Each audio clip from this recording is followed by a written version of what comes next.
ആദ്യകാലത്ത് നോക്കുമ്പോൾ ഒരു ചെറിയ ചെറിയ സംഗതികൾ ഉണ്ടാവേ ഇടയ്ക്ക്. അതാ പറഞ്ഞ അപ്പൊ ഒരുമിച്ച് പാടുമ്പോ ഇപ്പം മെയിൽ വോയിസ് ആരാ പാടുന്ന വെച്ചാൽ അവരെന്തെങ്കിലും ഒരു ഇംപ്രവൈസ് ചെയ്താല് അതിനൊപ്പം ഒരു അത്രയും ഇല്ലെങ്കിലും അതിനൊപ്പം ഒരുവിധമെങ്കിലും ഒന്ന് ബാലൻസ് ചെയ്യാൻ പറ്റും ഫീമെയിൽ നമുക്ക്. ഇപ്പം മോസ്റ്റ്ലി ഞാനായിരിക്കും ആദ്യം പാടുന്നത്, ഫീമെയിൽ ആയിരിക്കും ഞാനായിരിക്കും ആദ്യം പാടുന്നത്. കൂടെ പാടുന്ന ആരാന്ന് പോലും ആ സമയത്ത് ഡിസൈഡ് ചെയ്തിട്ടുണ്ടാവില്ല. ഇപ്പൊ ഡ്യുവറ്റ് ആണ് മെയിൽ സിംഗർ ആരാന്ന് വെച്ചാൽ അത് ഡിസൈഡ് ചെയ്തില്ല എന്നാണ് പറയുന്നത്. അതുപോലെ എനിക്ക് അവരോടും പറയാം ഫീമെയിൽ ആരാന്നുള്ള. അതുകൊണ്ട് നമുക്ക് ആരെയും കൂടെ പാട്ടൊക്കെ വെളിയിൽ വരുമ്പോഴേ കാസറ്റ് പുറത്ത് വരുമ്പോഴേ ആരാണ് കൂടെ പാടുന്നതെന്ന് തന്നെ അറിയുള്ളൂ ഇപ്പോൾ. അതിന്റെ ഫ്ലേവർ തന്നെ അറിയണത്. ഓ, നമ്മുടെ വോയിസും അവരുടെ വോയിസും എങ്ങനെയാണ്. പണ്ട് എ.ആർ. റഹ്മാൻ സാറിന്റെ റെക്കോർഡിങ്ങിന് പോകുമ്പോൾ ഇതുപോലെ ആയിരുന്നു. പാട്ടിന്റെ പൂർണ്ണമായിട്ട് എങ്ങനെ വരും, റിസൾട്ട് എന്തായിരിക്കും എന്നുള്ള പാടുമ്പോൾ നമുക്കറിയില്ല. ആദ്യം പാടാൻ വേണ്ടിയിട്ട് നമുക്കൊരു ഫീലിന് വേണ്ടിയിട്ട് ശ്രുതിയും റിതം പാറ്റേണും ഇങ്ങനെ തരും ഹെഡ്ഫോണിൽ. അത് കേട്ട് നമ്മൾ നമ്മുടെ പോർഷൻസ് പാടുന്നത് കൃത്യമായിട്ട് അത് എവിടെ ആണെന്നുള്ള അറിയില്ല. നമ്മുടെ ഇഷ്ടത്തിന് പാടുന്ന പുള്ളി അത് എവിടെയാണെന്ന് വെച്ചാൽ ഫിക്സ് ചെയ്യും. അങ്ങനെയാണ് അദ്ദേഹത്തിൻ്റെ റെക്കോർഡിങ് ചെയ്തത്. അപ്പോൾ കാസറ്റ് പുറത്ത് വരുമ്പോഴേ ബാക്ക്ഗ്രൗണ്ട് മ്യൂസിക് എങ്ങനെ ഇരിക്കും, ഇത് ആരാണ് കൂടെ പാടിയത്, കോറസ് ഒക്കെ ഉണ്ടോ എന്നൊക്കെ ഉള്ളത് നമുക്ക് അപ്പോഴേ അറിയാൻ.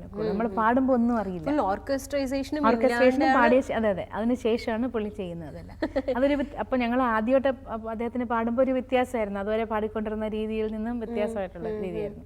ഇപ്പോൾ ഒരുപാട് പേര് അങ്ങനെ ചെയ്യുന്നുണ്ട്, പക്ഷെ മലയാളത്തിൽ അങ്ങനെ ചെയ്യുന്നില്ല. ഫുൾ സോങ് നമുക്കറിയാം. ഇപ്പോൾ മലയാളത്തിൽ നോക്കുമ്പോൾ എസ് ജാനകിയും പി സുശീലമ്മയായിരുന്നു, മറുഭാഷ ഗായികരായിരുന്നു, വാണിയമ്മയും ഉണ്ടായിരുന്നു. ആ സമയത്തായിരുന്നു ചിത്ര വന്നത്. പക്ഷെ ചിത്രയ്ക്ക് ശേഷം അടുത്ത തലമുറയിൽ ശ്രദ്ധിക്കപ്പെടാവുന്ന അത്ര ഒരു നല്ല ഗായികമാർ വന്നിട്ടില്ലല്ലോ എന്ന്. എനിക്ക് മുമ്പ് സുജാതയും ഉണ്ടായിരുന്നു, അതിനുശേഷമാണ് ഞാൻ വന്നത്. എനിക്ക് ശേഷം ഇപ്പം ജ്യോത്സ്ന, അവരൊക്കെ ജ്യോത്സ്നയൊക്കെ വളരെ പോപ്പുലറാണ്. ജ്യോത്സ്ന, റിമി, ടോമി, അങ്ങനെ ഇപ്പോഴത്തെ തലമുറയിലെ കുറെ കുട്ടികളുണ്ട്. നോട്ട് വിത്ത് എ ബാങ് എന്നും തോന്നുന്നുണ്ടല്ലോ. She's very popular.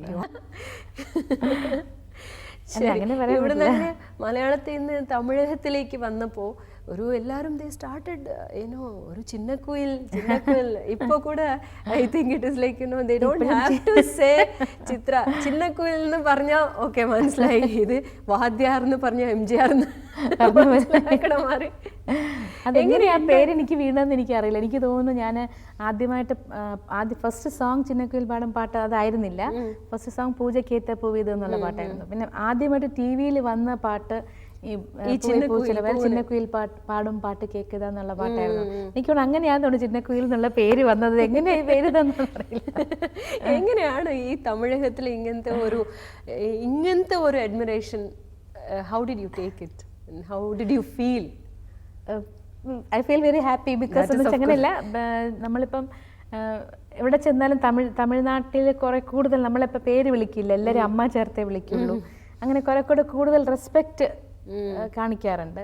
പിന്നെ അവരുടെ മനസ്സിലുള്ള ഫീലിങ്സ് ഒരിക്കലും മറച്ചു വെക്കില്ല, വളരെ ഓപ്പൺ ആയിട്ട്. അപ്പോൾ എവിടെയെങ്കിലും വെച്ച് നമ്മളെ കണ്ട ഞാൻ ആ എക്സൈറ്റ്മെന്റ് ഒക്കെ അങ്ങനെ കാണിക്കും. അതേസമയം മലയാളികളാണെങ്കിൽ ഇപ്പോൾ ഒരു ഷോപ്പിലെങ്ങാനും നിൽക്കുമ്പോൾ കണ്ടു കഴിഞ്ഞാൽ ഇങ്ങനെ തോന്നിയിട്ട് ഇങ്ങനെ കാണിക്കുകയല്ലാതെ ഓടി പെട്ടെന്ന് അങ്ങനെ ഓടി വരില്ല. ചെറിയൊരു അവർക്കൊരു ചെറിയൊരു ഇതുണ്ട്, അങ്ങനെ അങ്ങ് പോയാൽ എന്ത് വിചാരിക്കും എന്നൊക്കെയുള്ളൊരു അങ്ങനെ ചമ്മലും തമിഴിലില്ല. അവരെന്തുണ്ടെങ്കിലും വളരെ ഓപ്പൺ ആയിട്ട് വന്ന് കാണിക്കും.